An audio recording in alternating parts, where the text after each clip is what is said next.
3월 26일 오늘 만나 성경 말씀은 요한복음 16장 33절 말씀입니다. 내가 이것을 너희에게 말한 것은 너희가 내 안에서 평화를 얻게 하려는 것이다. 너희는 세상에서 환난을 당할 것이다. 그러나 용기를 내어라. 내가 세상을 이겼다. 아멘. 오늘 만나로 만나주시는 하나님을 기대합니다. 교회와 그리스도인의 관용적 수사 중에는 세상을 향한 부정 표현이 참 많습니다. 찬양가사나 설교, 기도문에는 자주 세상을 등지거나 멀리하고 미워하거나 거부해야 한다는 표현이 등장합니다. 이런 표현들은 물론 성서에서 연언한 것이지요. 그러나 성서를 보다 면밀히 읽어보면 세상은 부정 일변도의 대상일 수 없음이 확인됩니다.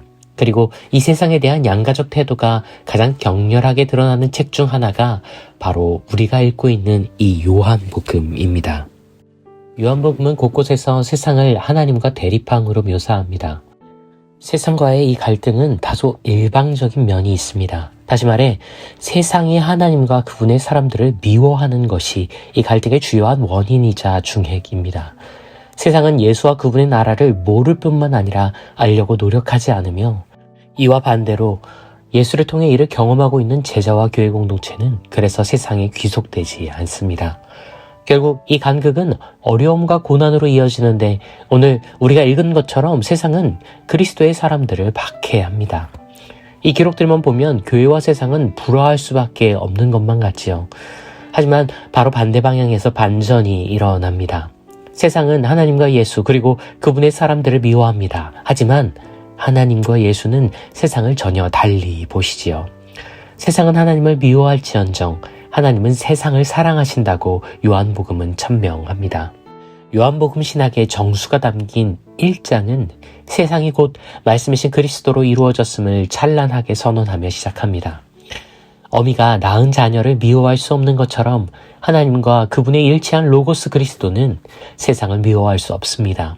오히려 세상을 사랑하시어 성부는 아들을 파송하고 성자는 아버지를 따라 세상의 살을 입고 오십니다. 세상을 징벌하거나 심판하기 위함이 아니라 세상의 모든 죄들을 친히 치우시기 위해 그리스도는 태어나고 살다가 죽음을 맞습니다. 그리고 보혜사 성령 안에서 그리스도의 유산을 물려받은 제자들은 세상을 향한 이 짝사랑을 이어갑니다. 성삼위 하나님과 세상 사이의 이 긴장, 세상은 하나님을 미워하지만 하나님은 세상을 당신의 아들을 주기까지 사랑하심을 제대로 이해하지 못하면 우리는 오늘 우리가 읽은 이 유명한 말씀, 제가 세상을 이겼습니다를 완전히 오해하게 됩니다. 세상과 하나님의 갈등을 양방 대립으로 읽으면 예수의 이 승리 선언은 패권적 정복이 됩니다. 이에 따르면 예수와 그의 공동체는 세상의 영역을 어떻게든 더 빼앗아 궁극적으로는 모든 것을 찬탈하여 군림합니다. 하나님과 세상의 관계를 양방 대립으로 이해하면 선교는 세상의 영역을 하나라도 더 빼앗고 축소시키는 끝없는 각축전이 됩니다. 하지만 하나님은 세상을 빼앗거나 차지할 마음이 없으십니다. 그분은 애초부터 세상에 더 많은 것을 주시기 위해 당신을 축소하신 분이실 뿐만 아니라 당신의 가장 소중한 것까지 기꺼이 내어주신 분임을 요한복음은 거듭 강조하지요. 예수의 세상을 향한 승리 선언은 오늘날의 전쟁의 승패와는 전혀 다른 차원의 승리를 의미합니다. 이 승리는 기어이 굴복시키고 독차지하는 승리와는 아무런 상관이 없습니다. 실상 그런 승리는 꿈조차 꾸지 못하는 끝내 이기고야만은 한계없는 사랑의 KO승이 예수께서 말씀하신 세상에서 거두신 승리입니다. 이 승리는 더 많이 사랑하는 쪽이 영원히 이기는 승리입니다. 세상을 창조하실 때부터 그리고 기어이 그 세상에 성육하신 신비에 이르기까지 성삼위 하나님의 사랑은 세상의 미움이 도무지 이길 수 없는 상대였습니다. 예수는 그래서 십자가를 지시기도 전에 승리를 선언하십니다. 세상을 이기게 될 것이 아니라 이미 세상을 이기신 분으로 그분은 제자들에게 아버지와 아들의 사랑을 보여주십니다. 십자가는 그 사랑의 승리가 가져오는 당연한 귀결의 다름 아닙니다. 더 많이 사랑하는 쪽이 패자라는 오랜 격언은 그 범위와 한계가 명확한 유한한 애정에서나 성립하는 말에 지나지 않습니다.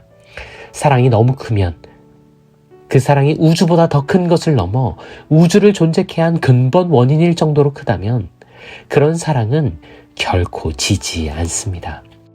제가 세상을 이겼습니다 라는 말씀은 우주보다 더 큰 그 사랑이 직접 육성으로 외친 세레나데입니다. 예수의 승리 선언에서 우리가 불패의 사랑보다 정복의 패권을 읽는 이유는 무엇일까요? 우리도 어쩌면 하나님과 그분의 나라를 미워하기 때문일지도 모릅니다. 그리스도인으로 자처하면서도 그분을 정녕 알고 싶지 않기 때문일지도 모릅니다. 요원해 보이는 그분의 나라보다는 지금 손에 만져지는 세상에 귀속되고 싶기 때문일지도 모릅니다. 그래서 우리의 눈에는 저 승리 선언에서 사랑은 발견 못하고 패권만 보이나 봅니다. 그 어느 때보다 저열한 승리의 프로파간다가 온 세계에 가열차게 울려 퍼지는 사순절기를 보내고 있습니다. 증오와 갈등, 패권과 정복이 아닌 결코 지지 않는 십자가의 사랑에 우리의 가슴이 더 뛰기를 소원해 봅니다. 그분이 이토록 사랑하시는 세상에 미움은 도무지 이기지 못하는 샬롬의 사랑 노래가 우리의 동참으로 조금은 더 크게 공명될 수 있기를 염원합니다. 기도하지요. 주님, 당신이 질 수 없는 분이신 것을 압니다. 그 사랑이 기었고 우리와 온 세상을 이기실 것을 압니다. 그러니 이 전쟁의 소리들 속에서 당신의 승리가, 당신의 사랑이 다시 울리게 하소서. 사랑은 결코 지지 않음을 확증하신 우리의 챔피언 그리스도 예수님 그 이름으로 기도합니다. 아멘. 이제 두 가지 제목으로 기도합니다. 먼저 당신의 승리 선언에 담긴 성육신과 십자가의 사랑에 집중하는 사순절기를 보낼 수 있도록, 그리고 이어서 전쟁의 참화 속에서 진정한 샬롬과 헤세드의 승리가 도래하도록 기도하신 이후에 개인의 기도로 경건을 이어갑니다.